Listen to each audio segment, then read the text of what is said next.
দিছানৈ পাৰতে কচু ধৰি কাটোতে কপোৱা কটাৰী আঙুলিত লাগিলে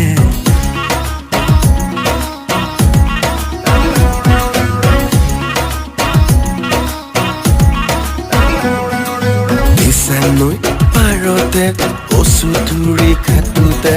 আঙুলি পাবতে কটাৰী লাগিলে কুমলীয়া আৰু সৰু সৰু মাছ লালৈ টেঙা দি মোলৈকে ভাজ বোলো পাছ বাৰীত জিছে জিলিমিলি খুতুৰা লালৈ চিঙিয়াত কুমলীয়া আগ এখৰাহি